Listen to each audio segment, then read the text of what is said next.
Assalamualaikum warahmatullahi wabarakatuh. Alhamdulillah wassalatu wassalamu ala rasulillah wa ala alihi wa ashabihi ajmain. Amma ba'du. Nah, ikhwani wa akhwati rahimani wa rahimakumullah.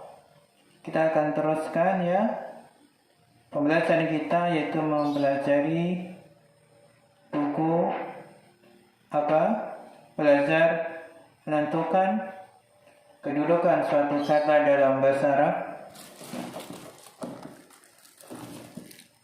Ini buku kita, buku belajar menentukan kedudukan atau jabatan suatu kata dalam bahasa Arab.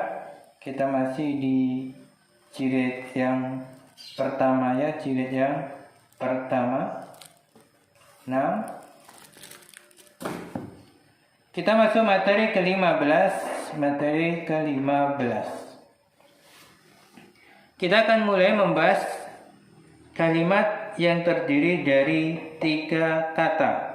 Kalimat terdiri dari 3 kata. Yaitu contohnya, kita berikan contoh. Hadzal rajulu ustadun. Hadzal rajulu ustadun.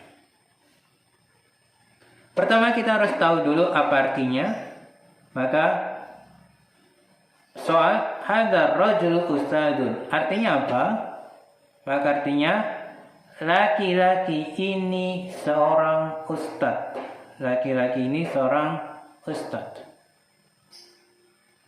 Kemudian apa jabatan atau kedudukan dari hadza? Sini hadza jabatan atau kedudukannya sebagai apa? Maka kita jawab hadza jabatan atau kedudukannya sebagai mubtada. Sebagai mubtada. Kalau dia sebagai mubtada, kemudian harus dijelaskan, kita harus diberitahu.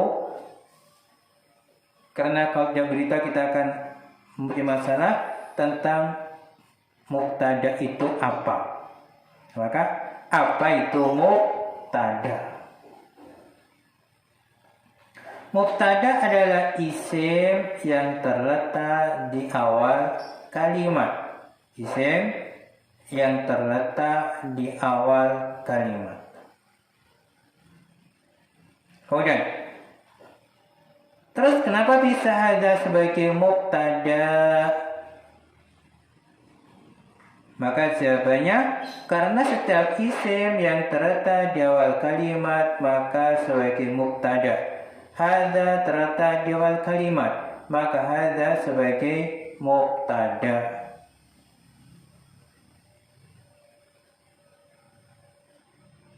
Tadi dikatakan kalau setiap isim yang terletak di awal kalimat. Ya, isim itu apa? Apa itu isim?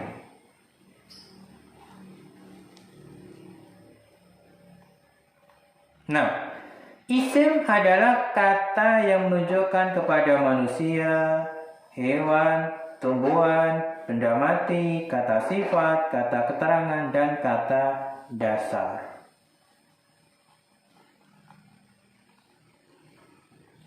Kemudian dari mana bisa mengetahui kalau hadza adalah isim? Maka jawabannya, karena hadza adalah isim isyarah. Dan setiap isim isyarah termasuk isim.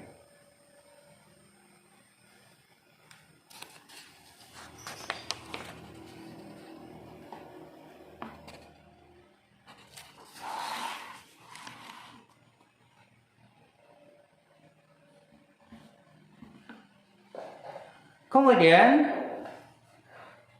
tadi dikatakan hadza adalah isim isyarah. Apa itu isim isyarah? Isim isyarah adalah kata tunjuk, baik untuk manusia maupun untuk selain manusia, baik untuk yang dekat maupun untuk yang jauh. Terus kenapa hadza harokat huruf terakhirnya disukun, lihat alifnya disukun, huruf terakhirnya huruf alif dan disukun. Kenapa? Maka jawabannya karena hadza termasuk isim mabni yang harokatnya tetap seperti itu, yaitu disukun harokat huruf terakhirnya.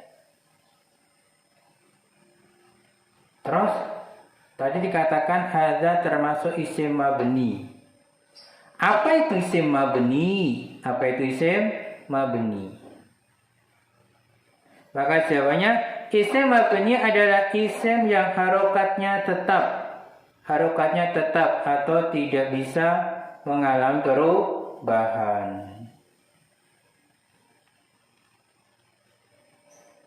Kemudian, bukankah mubtada harokat huruf terakhir di dhamma atau dhamma tanwin, gitu ya? Maka jawabannya iya, betul sekali. Mubtada pada dasarnya harokat huruf terakhirnya di dhamma atau dhamma tanwin. Terus kenapa ada sebagai mubtada? Bukankah harokat huruf terakhirnya disukun? Jawab, hadza terletak di awal kalimat, maka sebagai mubtada. Kemudian memang pada asalnya mubtada harokat huruf terakhir di dhamma atau dhamma tanwin. Berhubung hadza adalah isim isyarah yang mabni, isim isyarah yang mabni yang tetap, yang tidak bisa mengalami perubahan harokatnya, yang mana harokat huruf terakhirnya disukun, maka harokatnya tetap seperti itu walaupun sebagai mubtada.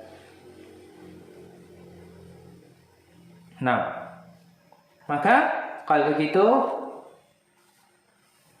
jadi mubtada bisa berupa isim yang harokat terakhirnya tidak di dhamma atau dhamma tanwin, ya. Jika berupa isim mabni, maka jawabannya ya, betul sekali. Hukum asalnya mubtada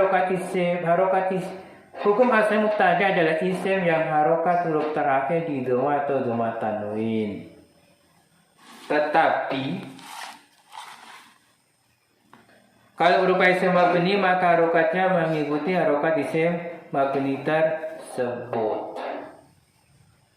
Nah, selesai kita bahas tentang hadza. Sekarang tentang apa kedudukan dari ar-rajul. Apa kedudukan dari ar-rajul?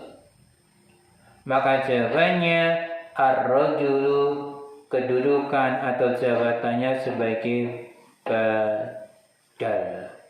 Sebagai badal. Apa itu badal?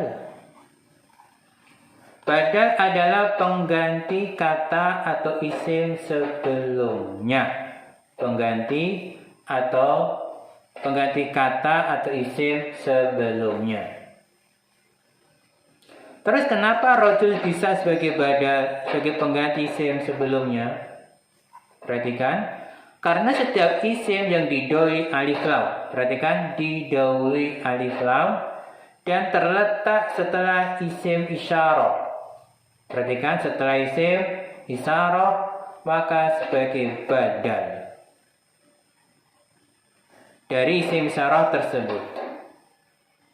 Perhatikan, ar-rajul adalah isim yang didahului alif lam dan terletak setelah isim isyarah, maka rajul sebagai badal. Kenapa rajul harokatnya di dhamma? Sekarang kenapa harokatnya di dhamma? Maka jawabannya karena ar-rajul sebagai badal. Badal itu mengikuti harokat asal isim sebelumnya. Kemudian, bukankah isim sebelumnya yaitu hadza huruf terakhir disukun? Jawab, ya, benar. Memang harokat isim sebelumnya yaitu hadza huruf terakhir disukun. Tetapi hadza sebagai mubtada. Dan mubtada itu hukum asalnya harokatnya di dhamma atau dhamma tanwin. Hanya karena ada isim mabni maka harokatnya tetap seperti itu. Dengan demikian pada harokatnya mengikuti hukum asal harokat mubtada, yaitu di dhamma. Nah, Selesai kita bahas tentang arjul. Kemudian tentang ustad. Apa kedudukan atau jabatan dari ustad? Maka jawabnya kedudukan atau jabatan sebagai khobar.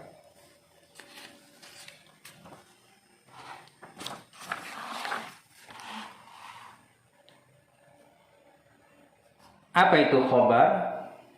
Tadi dikatakan jabatan ada kedudukan sebagai khobar. Apa itu khobar? Khobar adalah penyempurna makna mubtada. Penyempurna makna mubtada. Kemudian kenapa ustadun sebagai khobar? Maka jawabannya ya karena ustadun menyempurnakan makna hadza. Hadza sebagai mubtada'nya. Kemudian kenapa ustadun di dhamma tanwin harokat huruf terakhirnya? Maka jawabannya ustadun kedudukan jabatan sebagai khobar. Dan khobar itu harokatnya di dhamma tanwin. Nah, kenapa ustadun dan bukan ustadzatun? Karena mubtada'nya hadza dan isim isyarah untuk mudzakkar, maka khobarnya ustadun, isim isyarah untuk mudzakkar juga. Kemudian apa sih isim isyarah untuk mudzakkar? Jawab, isim isyarah untuk mudzakkar adalah kata tunjuk yang digunakan untuk menunjuk sesuatu yang tergolong isim mudzakkar atau laki-laki. Dari mana bisa mengetahui kalau ada isim isyarah untuk mudzakkar? Maka jawabannya isim isyarah itu ada banyak. Dan ada penggolongannya sendiri-sendiri. Ya hadza ini tergolong untuk yang mudzakkar. Nah, sekian dulu ya. Wallahu a'lam bishawab. Wa akhiru kalam. Wassalamualaikum warahmatullahi wabarakatuh.